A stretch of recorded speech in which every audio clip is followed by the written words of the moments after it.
Okay, we are facing now Island City Mall or ICM.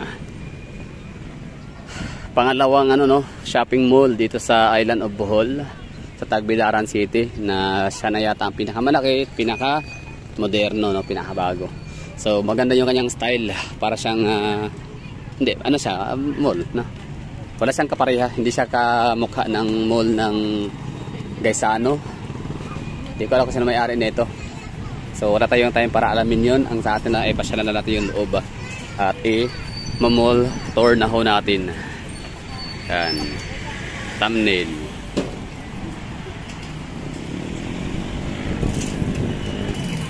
Diba? Yung kanyang design ay kakaiba, no?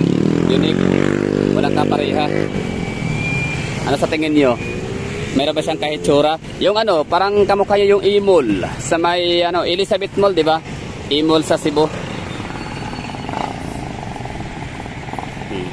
Yung style lang naman yung forma, parang palapad. Pero maaaring mali din, no? Baka yan lang ang talagang makikitang maiisip ko na pinakamalapit na kamukha. Sa labas lang sa kanyang facade area. Okay. Meron tayong thumbnail. Okay. Let's go to entrance.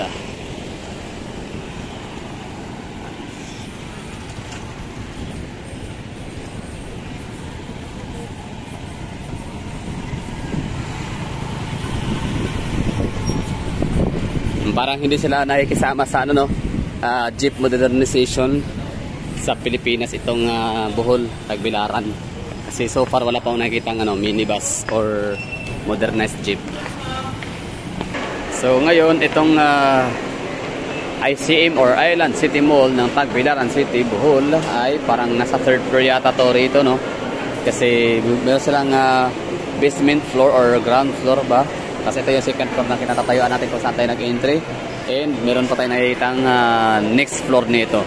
Pero itatanong natin sa gwardiya para sigurado. So, di naman ganun kalaki ang itong ICM. So, baka pwede natin siyang ikutin. So, syempre, kapag papasok ko sa isang shopping mall, kailangan mayroong mang inasal. Kasi yun ang paboritong kinakainan talaga, no? Although, hindi na mahilig sa only rice. Isang cup lang ng rice okay na ako. Pero, gusto ko talaga yung chicken. Inasal, limang inasal. So, ito yung lower ground level. Oh. Lah. So ano pala to? Elevated pala tong kinatatayuan natin kanina. Okay. So doon tayo nag-entrance sa taas Ano pala to dito? Underground.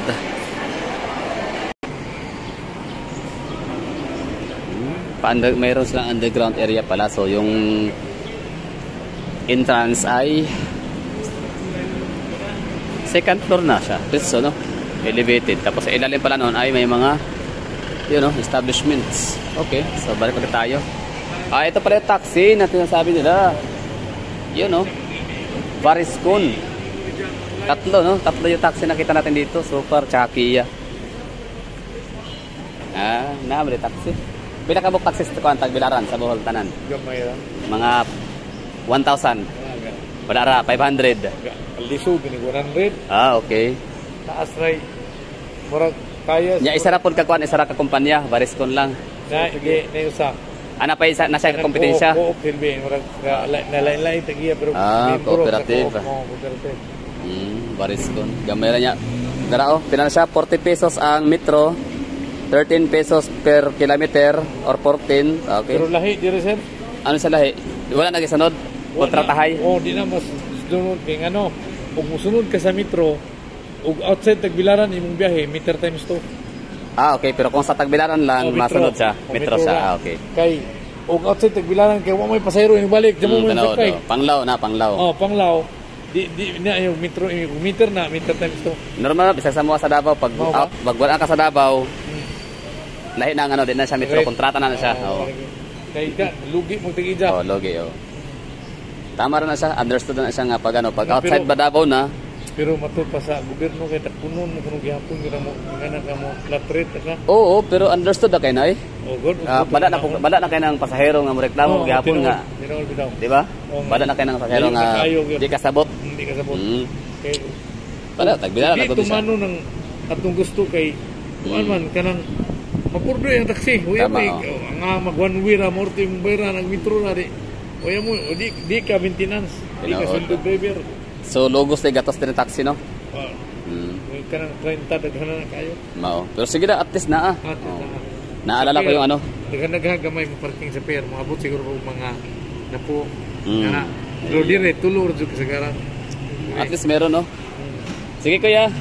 Naalala ko dati yung ano yung Butuan City na ang kanilang taxi parang nasa mga 7 or 5 or 4 lang, no, 10. Pero ngayon marami na yata. O yun no, bali na side trip natin yung taxi. Hindi ko kasi inakalang makakita ko tayo ng taxi rito.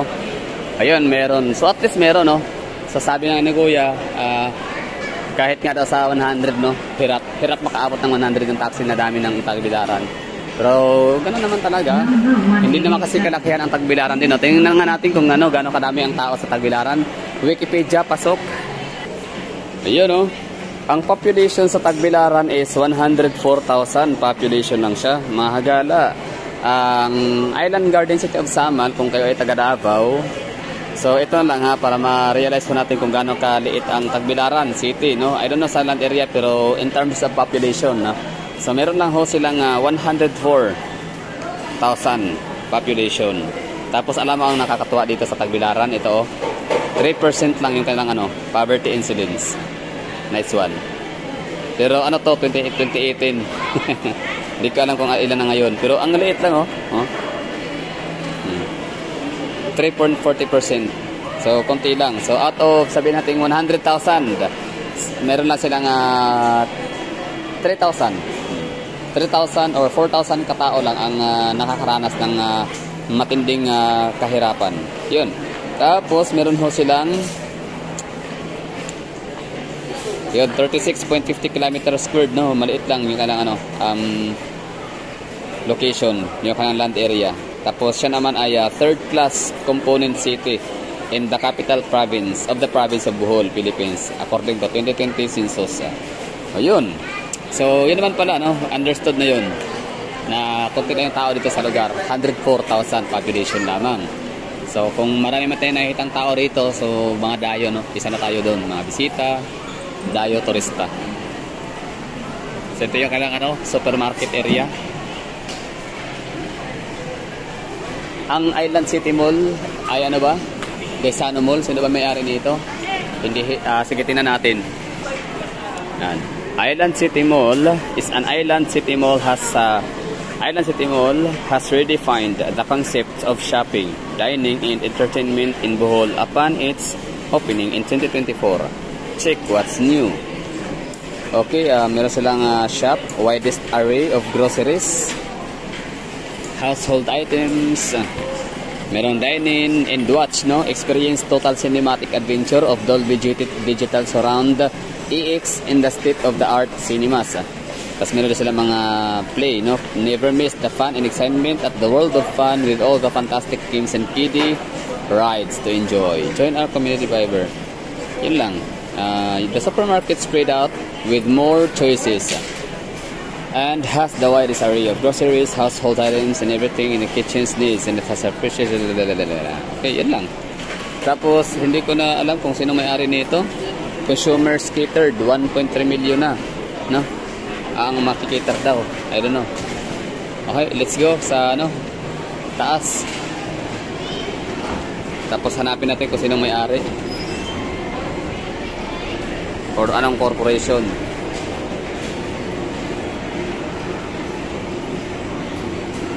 Okay. The retail flagship venture of the Altoras Group of Companies, a homegrown conglomerate with 3 decades of expertise in the local retail industry. ICM was envisioned to bring in popular products and services brands previously unavailable to Boholanos. Galing. Nice one, no? So, magpasalamat pala talaga ang mga Bolano, no? sa Alturas Group of Companies. Dahil nga sa binigyan kayo ng shopping malls na kung saan maaabel nyo na ang mga bagay-bagay no, na wala rito dati daw. Yun no, sabi rito.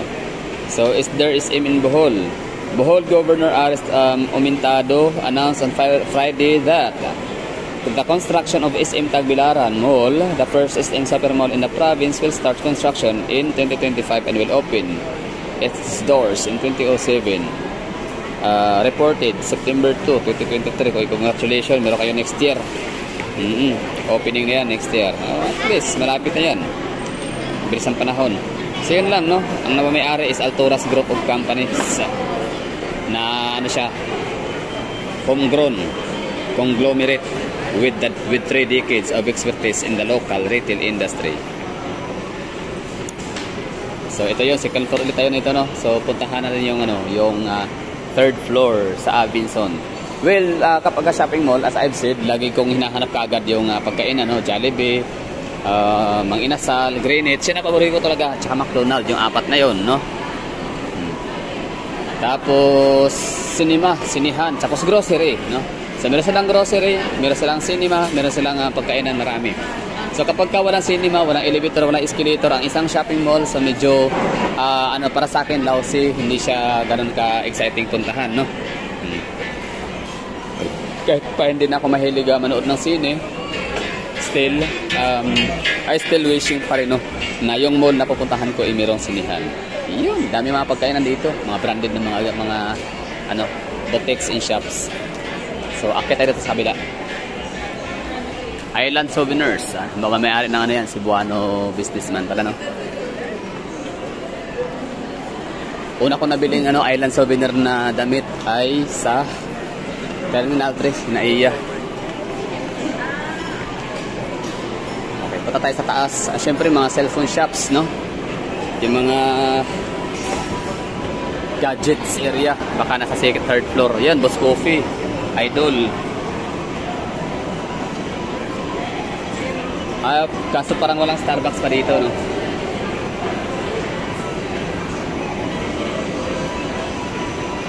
Hindi ako sure ha, pero parang lang yata, parang Starbucks lang yung nag-o-offer ng ng decaffeinated coffee. Hindi ako sure sa iba. So ito na yung World of Fun, mga games area. Home, fashion, World of Fun, emergency exit, toilet. So dito tayo na area.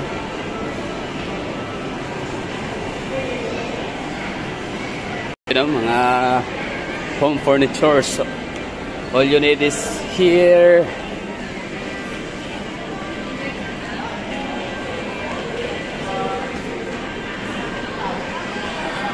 Ito yun, mga games, salon and shops, barbershops, massage, and cellphone accessories in Phoenix. Tsaka doon sa yung mga household furnitures.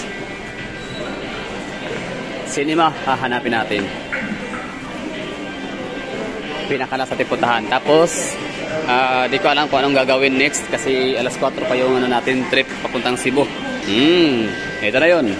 Avinson, mga appliances. So, ito yung cinema yata sa unahan. East Wing, admin, home and fashion, cyber shops. So, asan kaya ba narito yung Ay, ito cinema, meron silang dalawa. Cinema 1 and Cinema 2. Tingnan natin kung anong showing ho nila, kung anong ino-offer. I mean, anong showing? Hindi pala offer, showing. RGB Gold Avenue. Screenville.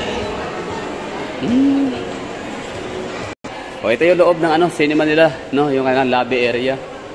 So meron silang ilang cinema ba sila? 4. 1, 2. Yan. 1, 2, 3 and 4. Nice. Maliit lang siya, pero okay na. At least meron, di ba? Popcorn area. Ito, Cinema 4, Rewind. Blockbuster nung aabot ng billion yan, panigurado. Tapos ito sa kabila ay si Aquaman. Jason Momoa. Mumwa. Yun, ganda ng ano, loob. Ng kanilang ano, cinema lobby area. Tapos may upuan pa dito, Cinema 1. Congratulations mga taga Bohol, no? So nagsimula pala tong ano, mag-open ang ICE Mall is 2004. So it's 10 years old already. So congratulations mga kagalang Boholano. Yan ang ano, so magpasalamat pala kayo kay ano, kay Alturas Group of Companies. Dahil talagang naisipan nila yung maglagay ng gatong shopping mall dito sa lugar ho ninyo para ma-experience ho ninyo yung ma-experience naming mga taga Cebu, taga Davao, naming mga taga Manila kung taga sa ano. So hindi na kailangan pumunta pa ng Cebu para lang makapanood ng sine, para makapamili ng mga branded items, mga gamit, no. Pero hindi ako sigurado kung ano ang BQ Mall ay meron ba silang cinema. Tingnan daw natin kung meron ba. Ayun, no, BQ. BQ means Bohol Quality Corporation or Bohol Quality Mall. Ayun, no. So ito siya. Meron palang cinema si BQ or Bohol Quality Mall, also known as BQ Mall. It's a local mall in the central part of Tagbilaran. It's 14.2 kilometers from the Panglao International Airport and accessible to Panglao Island. Bohol Quality Mall is the second largest shopping center in the... Okay, so tinan natin ano, kung kailan siya nagsimula, nagbukas, no? Kung mas luma ba to kay ano? Feeling ko mas matagal na to kay ano, mas luma siya kumpara kay Tagbilaran. I mean kay ano, kay Island City Mall. So yun lang siguro mga hagala. Thank you for watching at dito na magtatapos sa ating vlog, no. So yun lang, happy ako na nakapunta ako ng ano, ng dalawang ano sa shopping mall ng Tagbilaran City, Bohol, no.